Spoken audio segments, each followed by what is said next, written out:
Pemirsa bahwasana limaknyane COVID-19 jantan ngawinang ekonomi keramosayan rered, utamanipun ring widang perkreditan. Asapuniki wawancara jurnalis Bali Pos, kesarangin Wayan Gede Buda Arta, pinaka Kepala LPD Desa Adat Kuta. Panglimbak pandemi COVID-19 sani sayan ngelahlah jantan mawasana majang ekonomi krama.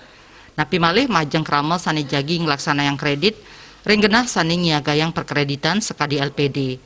Paiketan saking LPD taler sampun medalang makudang kebijakan nampenin pikobet inucap. Om Swastiastu. Pamirsa Bali TV, sani mangkin titiang sampun wenten ring LPD Desa Adat Kuta kasarengin oleh Bapak Iwayan Gede Buda Arta, pinaka pamucuk LPD Desa Adat Kuta. Nah, hanya saja kami di LPD Kuta menerapkan kebijakan-kebijakan diantaranya yang pertama itu adalah melakukan penurunan suku bunga. Oke.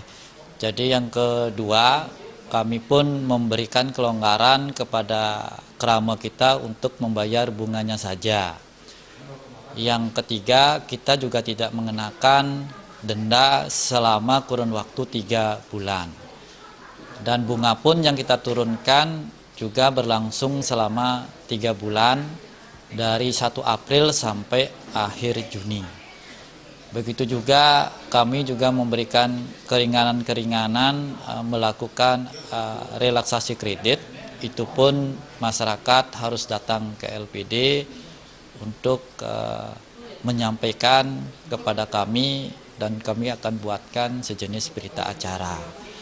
Nah, begitupun langkah-langkah operasional yang lainnya yang kami lakukan, kita buka sampai jam 1 siang, dari jam 8 sampai jam 13. Kemudian kita juga memiliki 2 kantor cabang, itu pun kami tutup dan kami fokus kepada di kantor pusat.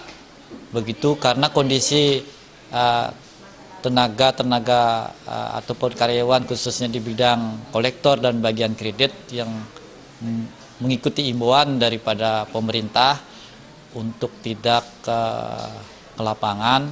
Nah, kami sementara ini membagi tugas yang tadinya karyawan kami 70 orang bekerja, sekarang hanya 25 orang.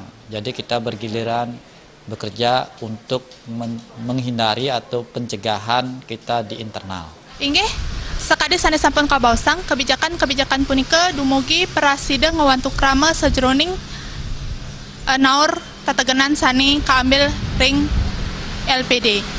Bali TV miwa Bali